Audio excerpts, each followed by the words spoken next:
She raised him like a child, dressed him, fed him, even gave him his own birthday parties.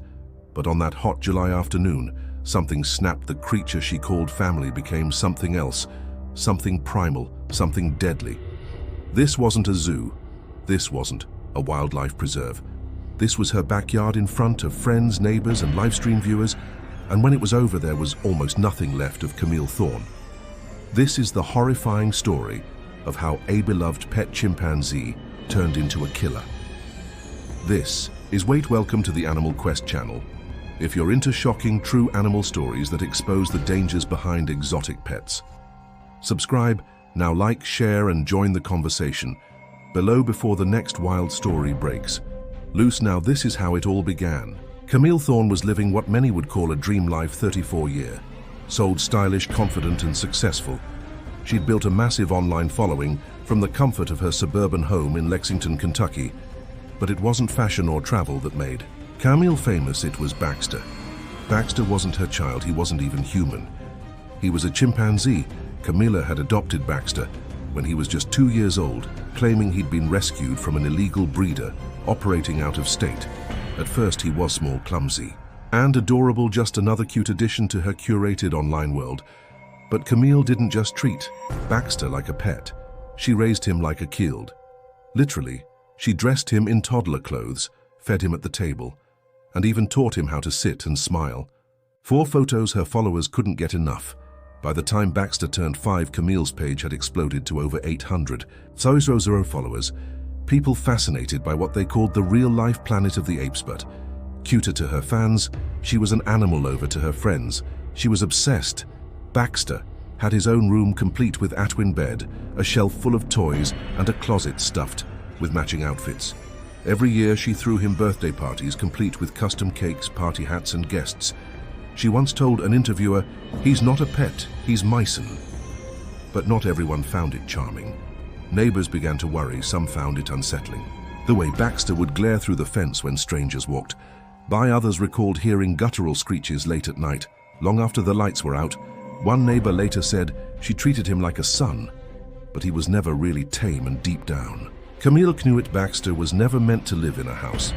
He wasn't born in the wild, nor was raised by other chimps. According to Camille, he had been rescued from a roadside exotic animal breeder in rural Mississippi when he was just 2 years old, already showing signs of intelligence, emotional attachment, and what she described as a remarkable gentleness. She often described him to her followers as brilliant and affectionate. He learned to open doors, sort colors, and even mimic facial expressions. Camille claimed he could understand over 100 English words and respond to simple commands. To her, Baxter was more than a companion. He was a miracle. But outside the frame of social media, things were different. By the time Baxter was 7, his body had changed. He wasn't the small, cuddly toddler Camille first brought home. He weighed over 140 lb, stood over 40 talent. His muscles had become thick and defined. Neighbors began reporting strange and disturbing sounds, deep guttural shrieks in the middle of the night, sometimes followed by loud crashes. On 2 separate occasions, he had shattered the wooden fence behind Camille's property, escaping into a neighbor's yard before being coaxed back inside. A delivery driver once reported that Baxter lunged at him through a glass window when he approached the front door. Camille dismissed it, laughing it off online as just a mood swing. But experts, those who actually study chimpanzee behavior, saw it differently. One primatologist, when asked to comment on cases like Baxter's, stated bluntly, "Chimpanzees may seem cute, but by age 7 they're stronger than 5 adult men and capable of extreme violence. No amount of affection can undo millions of years of evolution." Still, Camille refused to see the danger to her. Baxter wasn't just a chimp. He was her family, and as the years passed, that delusion only deepened. The warning signs weren't just there, they were screaming. But Camille either ignored them, covered them up, or worse, convinced herself they didn't matter. The first major incident happened during a family play date in early spring. Camille had invited her younger cousin and his children over to meet Baxter. What started as a light-hearted visit quickly turned terrifying. Without warning, Baxter grabbed Camille's cousin by the wrist and bit him deep enough to require stitches. The man was shaken, confused, and angry. Camille begged him not to report it, insisting Baxter had only lashed out because he was startled and felt cornered. She paid the medical bill, deleted the footage from her home security system, and told her followers the get-together had gone beautifully. Then there was the day Baxter escaped. He had pried open a faulty window latch on the second floor and climbed out. A neighbor spotted him crouched on top of a backyard shed, smashing their bird feeder to pieces with a garden rake he had carried out from Camille's tool bin. When the neighbor approached Baxter, hissed, bared his teeth, and pounded his fists against the metal roof, animal control was called. But before they arrived, Camille appeared barefoot and frantic, pleading with the neighbor to keep quiet. She coaxed Baxter down with grapes and walked him home like nothing had happened. Still, she clung to her illusion. In post after post, Camille repeated the same phrase, like a mantra. He's harmless when he's loved. But love doesn't erase instinct. It doesn't strip away the raw, untamed wildness that still lived inside Baxter, no matter how many costumes she put him in. A close friend later admitted she had this fantasy that love was enough to civilize him, that if she gave him her whole heart, he'd stay gentle forever. But even on camera, the cracks were showing sometimes. When Camille would try to record a video, Baxter would swat the phone from her hand or lunge suddenly. At the lens, Camille would laugh nervously, brushing it off with a joke. But the tension was there. The flash of fear in her eyes didn't lie. And then one day the fear became real. It was July 9th, 2022, a Saturday. Clear skies, warm breeze. Camille had been planning the event for weeks, a backyard live stream party to celebrate reaching 100. 0 subscribers on her channel. There were cupcakes, champagne balloons, and abonnés strung above her patio that read, "Thank you, fam." Around 20 guests milled about, close friends, a few online collaborators, and local fans she'd invited to meet Baxter in person. A ring light stood on the lawn. Her phone was propped up on a tripod, broadcasting it all live. At first, Baxter seemed calm as sat near the snacks, nibbling on watermelon slices with his fingers. Camille had dressed him in khaki shorts and a little Hawaiian shirt, the kind meant for toddlers. Guests laughed, took photos, some even asked to take selfies with him. But then came the music. Loud pop hits thumping from a Bluetooth speaker. Then the camera flashes, and then the people. All of them loud, unfamiliar, moving, fast, touching him. Baxter began to pass. Camille noticed and tried to calm him, crouching beside him and offering a juice box. But Baxter snatched Camille's phone from the tripod and hurled it across the yard. It smashed against the patio bricks. Guests chuckled awkwardly. Unsure if it was part of the act, Camille gave her usual nervous laugh, brushing it off. "He's just excited," she said. But what happened next was not excitement. It was something else. In a split second, Baxter lunged. He slammed Camille to the ground with the weight of his full body. There was no warning, no build-up, only the sickening sound of skin tearing. His teeth sank into her cheek. Then her neck. Her screams rang out across the yard, sharp and frantic. Blood sprayed across the stone tiles as she thrashed beneath him. People screamed. Some ran, some froze ear. Few lifted their phones and kept recording. Baxter didn't stop. He dug his fingers into her scalp, yanked out clumps of hair, and tore chunks of flesh from her face. Camille's screams twisted into gurgles. She tried to crawl away, but he dragged her back like a rag doll. One guest managed to dial 911 through sobs and gasps. Her voice cracked through the phone. "He's eating her. The chimp is eating her. Oh my God, there's blood everywhere. Please, someone get here. He won't stop." But by the time help arrived, it was already far too late. The first police officers arrived 6 minutes after the call was made, but those 6 minutes felt like an eternity. The scene that greeted them was horrific. When they pulled up to the house, Camille was motionless on the ground, her body mangled. Baxter was still on top of her, chewing and tearing at the remains of her face. His movements were quick, frenzied, almost like he was still in a frenzy, unable to recognize the line between play and death. A body cam footage from one of the officers captured the moment the team entered the backyard. The camera swung toward the gruesome sight, and the officer's voice was steady but shaken. "We have a visual subject is consuming flesh." The officers froze for a moment, unsure of what to do. It wasn't a situation they were trained for. A chimpanzee this size in a full violent state could kill or severely injure anyone who approached. They knew. They couldn't wait for animal control. There was no time. "Shoot him," one officer said without hesitation. The officers opened fire. 3 shots rang out in rapid succession, echoing through the backyard. Baxter, the animal who had once been Camille's companion, collapsed. Instantly, his body slumped next to hers, the blood still pooling around them. But the horror didn't end there. A neighbor standing nearby began to sob uncontrollably.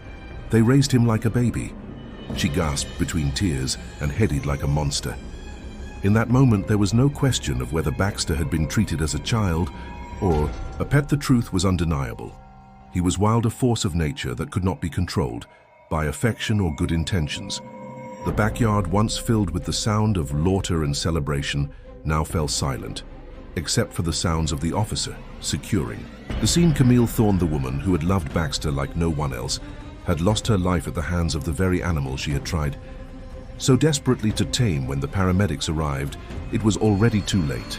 Camille Thorne was pronounced dead on arrival at the hospital. Her body had been brutally torn apart, severe facial trauma, deep dismemberment. The extent of the injuries was so grotesque that it left medical personnel in shock.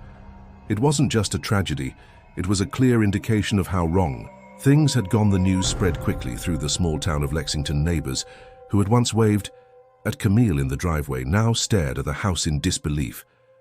How could this happen? How could someone who had raised an animal like a child end up in such a horrific way? But while the community mourned, the story ignited a firestorm of controversy. Local officials and animal rights groups began questioning the legality of exotic pet ownership. Should people be allowed to keep dangerous animals like chimpanzees as pets? The incident sparked renewed debates about animal rights and public safety, and within days, public officials began issuing statements about the need for stricter laws on exotic pet ownership. In the immediate aftermath, Baxter's remains were tested for any signs of disease. Experts found no evidence of rabies or illness. His behavior wasn't the result of a sickness, but something far more primal. The attack, they concluded, was the result of instinctual aggression that had been building. Over time, meanwhile, online the backlash grew fierce. People were divided. Some blamed Camille for putting herself and others in danger, arguing that no amount of affection could tame a wild animal. She should have known better. They said this was bound to happen. Others mourned Camille's death, acknowledging the tragedy while pointing fingers at the exotic pet trade. They argued that it was the system that had failed her: unregulated breeding, irresponsible selling, and a culture that treated dangerous animals as entertainment for profit. Many blamed the desire for internet fame and the culture of cute pet videos for encouraging the ownership of animals that were never meant to be domesticated. In the weeks that followed, officials made it clear this was a wake-up call for the dangers of unregulated primate ownership. A statement from the local animal control office described it as a tragic incident that highlights the risks of keeping wild animals in a domestic setting. The tragedy of Camille Thorne and Baxter became a symbol not just of the love gone wrong, but of the bigger issue, the line between love and nature, and how easily it could be crossed. Camille Thorne believed she could raise a wild animal like a human. She thought that with enough love, enough care, she could tame what nature had made wild. But the truth is, love cannot erase nature. Baxter didn't betray her. He didn't become a monster. He simply became what he always was: a wild animal bound by instincts too strong to ignore no matter how deeply he was loved. The tragedy that unfolded in Camille's backyard serves as a painful reminder of the dangers of treating wild animals like pets. While the story of Camille and Baxter was once a story of affection and companionship, it ended in bloodshed. And it's not just Camille who suffered. The consequences of owning a chimpanzee or any wild animal are far-reaching, and as his case shows, often deadly. As the authorities close the book on this chapter, there's a final lesson to be learned: exotic pet ownership is not just a personal choice, it's a public safety issue. And until laws change and until society begins to understand that wild animals belong in the wild, tragedies like this will happen again. The blood-stained patio where Camille once celebrated her online success now stands as a shocking monument to a mistake that cost her life. The framed photo of Camille and Baxter smiling together in happier times is now a haunting reminder of what was lost. The gate labeled "No exotic pets allowed" is locked, but the lesson for those willing to listen remains open: wild animals are not toys. And they are certainly not pets as my final message. Remember this, chimpanzees are not pets.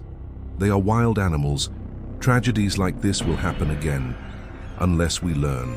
If you found this story powerful, if it's opened your eyes to the dangers of exotic pet ownership, please consider sharing this video.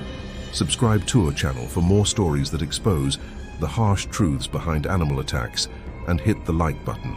If you believe that no animal, no matter how cute or how loved, should be confined to a life they were never meant to live, share this message and help prevent the next tragedy. Thanks for watching.